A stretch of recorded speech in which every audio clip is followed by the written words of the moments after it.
All right. Apparently, we have a little music maker in our class. Adding and subtracting rational expressions.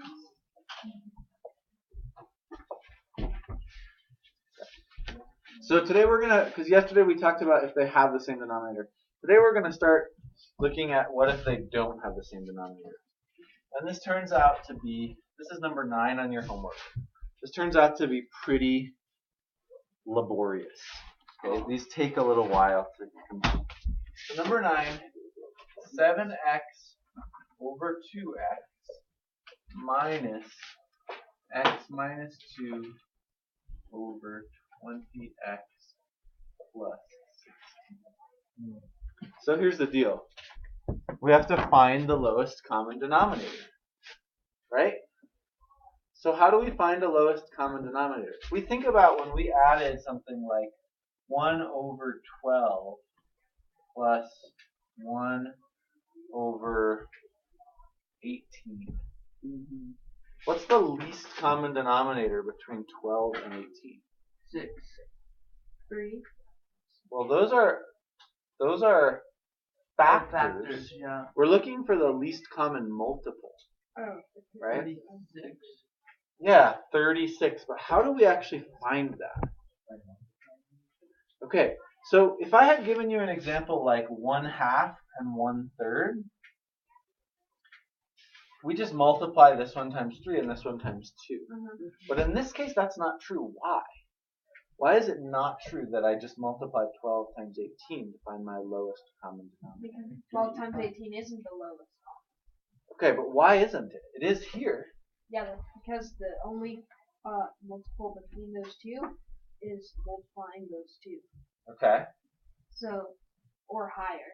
So can you start to tell me why some examples would be multiplying and others wouldn't? Yeah. Sometimes it's something where you find the factors and the common factors and multiply them or something. Yeah. So the factors of 12 and 18 are 6 and 2. The factors of 18 are 6 and 3, right? Factors of 12 are 6 and 2. Factors of 18 are 6 and 3. Because they have a factor in common, instead of just multiplying all the factors, we can cross out that factor over here. We don't have to multiply 6 twice to find our lowest common denominator. So instead we just multiply 6 times 2 times 3 to get 36. Okay? Now here, if I listed out the factors, 2 and 1, 3 and 1, there's nothing in common. So I would just have to multiply 2 times 3 to find the lowest common denominator. So that actually applies to these problems as well.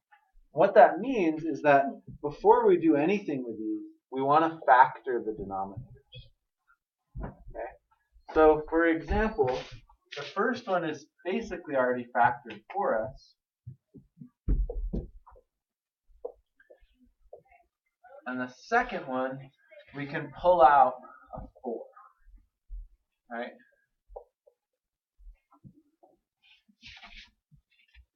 Now there's a couple tricks to trying to do these in as few steps as possible. One of the tricks is, over here I notice that I have an x that I can actually cancel. So I'm going to cancel it. Because if I don't cancel it, x is a factor of this denominator. It's not a factor of this denominator. So it's going to have to be part of my lowest common denominator. So I'm just going to cancel it so then that way I can forget about it. So now I've got 7 over 2 minus x minus 2 over 4 times x plus 4. The lowest common denominator is going to be some combination of these. In this example, 4 is already 2 times 2. Right? So there's nothing in this denominator. How did they get have 4x plus 4. Yeah, wouldn't it be 4 or 5x? Sorry. You are totally right. I did that wrong. 5x plus 4. There's nothing in this denominator that's not already in this denominator. So what I can do is look at this and see what's in this denominator that's not in this one. And then I'm going to multiply this fraction by anything that's here and not here. So what's over here in this denominator that's not in this denominator? 5x plus 4. The 5x plus 4. So I'm going to have to multiply both the top and bottom times 5x plus 4. And what else? Yeah, a 2. Because there's a 4 here and a 2 here. So if I multiply this times 2, I'm going to get that 4. So I have to multiply this one times 2 times 5x plus 4. Now, what I might do is think about this a little bit different, right? And again, there's some like different ways of doing this. I factored this fully out, but it actually, I think in this case, is a little bit easier to think about it if we factor only a 2 out of it, because then it becomes more obvious. So instead of doing what I did over there, what if I just did it like this? 2 times 10x plus 8. Now do you see that they have a 2 in common? And I just have to multiply this one times 10x plus 8? Technically, that's what I'm doing here, because 2 times 5x plus 4 is 10x plus 8. But over here, it just makes it a little bit more obvious, right? So if I can break up the factors, and this is where, like, you know, all these ways of factoring, we never really, before this, we never really would have done this. We wouldn't have factored out a 2 because we could have factored out a 4. But in this problem, it actually, I think, is easier to think about it if we factor out the 2 because there's a 2 over here. And we're trying to compare the denominators. We're trying to see what's in common between them, which is the 2, and what's different, which is the 10x plus 8. So whether I do it this way or this way, I'm going to get the same answer. I'm going to do it this way because I just think it looks better. I think it's more obvious when we do it this way. So I need to multiply this fraction times 10x plus 8 to make my denominators the same. Wait, could you just write like 7 parentheses 10x plus 8 and parentheses, and then the same number for 2? Yeah. Okay. So 10x plus 8 is what's missing from this fraction. Now do you see, even though they're written in the opposite order, I will have the same denominator, right? This one is 2 times 10x plus 8. This one is 10x plus 8 times 2. But it's the same thing. It also would have been the same thing if I had 4 times 5x plus 4 and 2 times 5x plus 4 times 2. Those are also the same denominator. So there's sometimes multiple ways to look at these. You're trying to break the denominators up into factors and find the least common denominator based on those factors. Would that be the final answer? No. This is only the first step, right? So this is a lot, right? Just in the first step. Now I've got to multiply this out. I'm going to leave the denominators factored. So my denominators, and I'm going to write this now as one big fraction because I now know that I have the same denominator. So my denominator is 2 times 10x plus 8. The numerator here, I'm actually not going to write it like this. I'm going to distribute it, right? I don't want my numerator factored because I can't combine it with the other numerator if it's factored. So 7 times 10x would be 70x. 8 times 7 would be 56. Now I have to remember that this minus sign applies to both of these, right? So I'm just going to write up here, I'm going to write it out. So then I have minus x plus 2. So you can just like add that Now by. Yeah, now I've got to combine these denominators, this numerator, into one big numerator. So I'm going to combine my like terms. So 70x minus x is 69x. 56 plus 2 is 58. Over, and now at this point I would probably finish factoring my denominator. So I would think of it now as 4 times 5x plus 2. And I'm just going to ask myself, is there anything in common between the numerator and denominator? And it doesn't really seem Wouldn't it like be it. 5x plus 4? At the bottom? Because it's 10x 5x 8. plus 4, you're right. 5x plus 4, because, yeah, I was looking at the whole 4, but there was already a 2 up there, right? And that is the answer. I always like to check these ones because there's so many opportunities to make little mistakes. Right? Wait, so after we do But the this work, is our final answer. after we do the work, should we go and should we go check our answers? You could, if you wanted to. So that's number 9. Let's do number 10 now on your homework. Is number 10 going to be harder or easier? Let's see. 8 over 7b minus 6 plus 4 over 3b squared. Alright, so again I'm looking between just the denominators and I'm trying to find what are the factors and do they have any factors in common. Now in this case, in some sense, this is an easier problem because there's nothing in common between these two denominators. The other thing I want to look for is, can I cancel any factors that aren't in common? And I can't. Actually, I can't cancel any factors at all between the top and bottom of either one of these fractions. So all I have to do then is multiply this fraction times this denominator and this fraction times this denominator.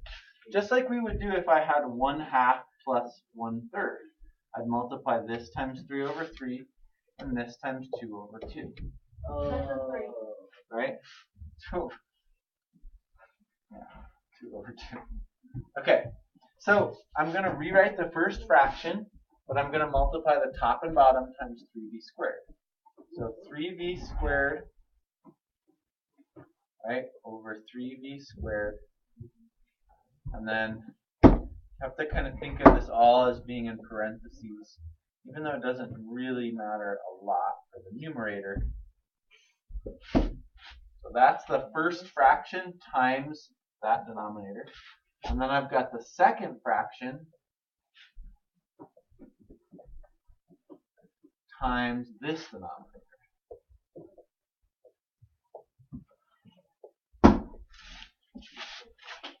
Right? Now I have the same denominator. The denominators are now the same. Yeah. Whoa. All I did was multiply this one times that denominator and this one times that denominator. Now, though, remember, the next step, after I have the same denominator, is to actually multiply out my numerators. So I have my same denominator. I know that my denominator is 3b squared times 7b minus 6. My numerator is 3b squared times 8, which is 24b squared, plus 28. And I'm multiplying this through, right? 28b minus 24. Okay. So the first thing that I notice is in the top, I can actually pull out a 4. Right? So in the top, I can pull out 4, and I would have 6b squared plus 7b minus 6 over the same denominator. And now I'm just trying to look for something else that might be in common between the numerator and the denominator. So Right. 3b squared. I is 6. can't You can't cancel do that? this because Yeah, I this know. is attached to that. The 3b squared. No. It's I can't cancel that. So, I mean, there's a chance that I could factor this. Yeah. But there's no way that one of the factors is going to be 7v minus 6, right? Because 7v minus 6 can't be a factor of something that starts with 6v squared. So I'm not going to bother to factor because 7. there's no way that this is one of the factors. You can't multiply 7 to get 9. Right. 7 times, well, I mean, other than a fraction. We don't want to deal with fractions. So there's, let's just make sure that I did it correctly. But yeah, this is the final answer. It's just 7b minus 6 times. either this or you could write it just 7. like this. Okay. Okay? So either this or factoring out the 4. Either way, that's the final answer. Okay?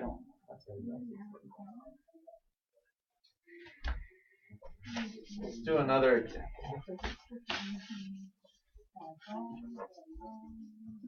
So that one was actually pretty quick, even though I think the numbers looked a little bit more complicated. But there was just less canceling that we had to do. Wait, Nate, I have one question, not about the different denominators. Uh-huh. That's something that confused me on last night's homework. Yeah. If it's like u plus 5v plus, and then minus or u plus 6v, then would it be, do you like make the signs opposite, then would it be 2u or no? Are you saying like this is one fraction Yeah, and this is another fraction? Yeah. And the minus is in between? yeah, and then you make Yeah. it plus. So I would immediately think of it like this, right? Minus goes up here and to here. And so then I see u minus u, No, 0 u. Okay. 5v minus 60 would be negative v. Okay, let's do one more example. So this is number 11. 7v over 8 minus 8v minus 4 over 5v minus 2. Wait, what number did you say this would be? Number 11. Next one. And this is another one where I just have to multiply this one times that denominator and this one times that denominator. Now, this strategy that we're doing on number 10 and 11 will always work. You can always solve these problems this way. But number 9, as we saw, there was a chance to kind of simplify the problem first. So you want to be looking for that. But this, if you don't see it, it's not a big deal, right? Yeah. It's totally fine if you miss it at first, right? Just like with that first example I gave, 1/12 plus 1/18. If I just multiplied 12 and 18 to find my lowest common denominator, that would work totally fine. It's just then I would have to simplify the resulting fraction. So you always can get a common denominator, even if it's not necessarily actually the lowest common denominator. If you're trying to do it fast, you can just use the calculator and just like get really. A calculator won't help you very much with these, I don't think. But like, I know, but no, you just like if you just multiply it all, and then once you get like all the really big numbers, you can just divide by.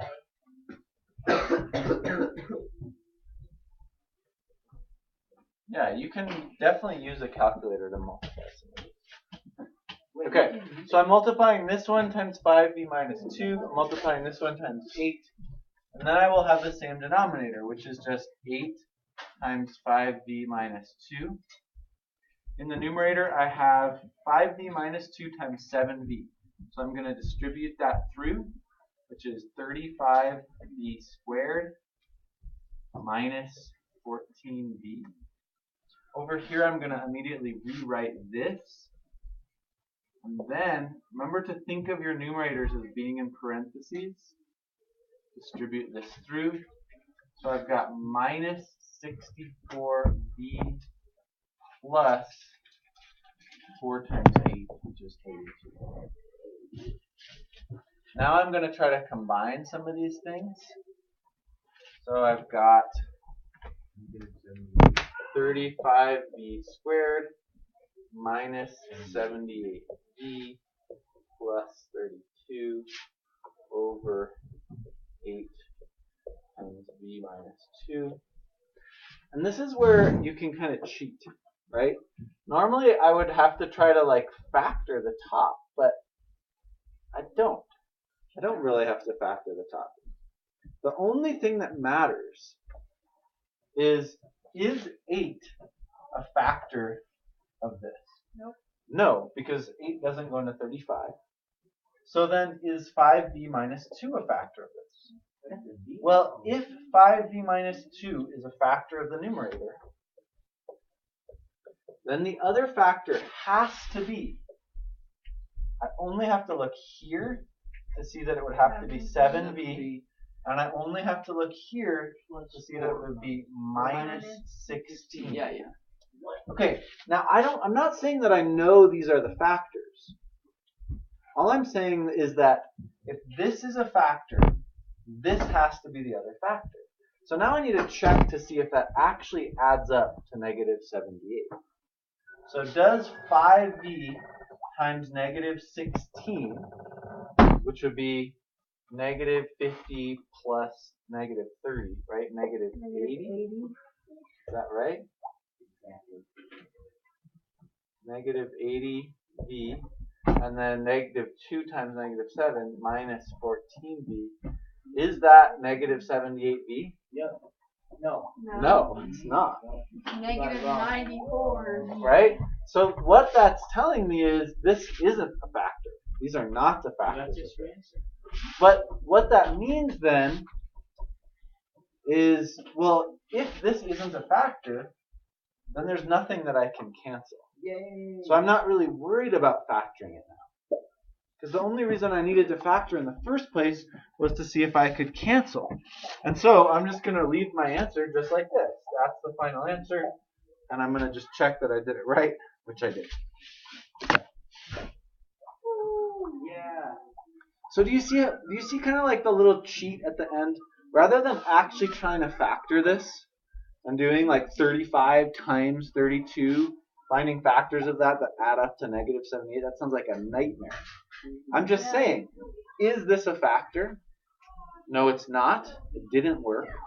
So then I'm done, because there's nothing that I can cancel. All right. Like, comment, subscribe. You guys say that to Henry. It is all.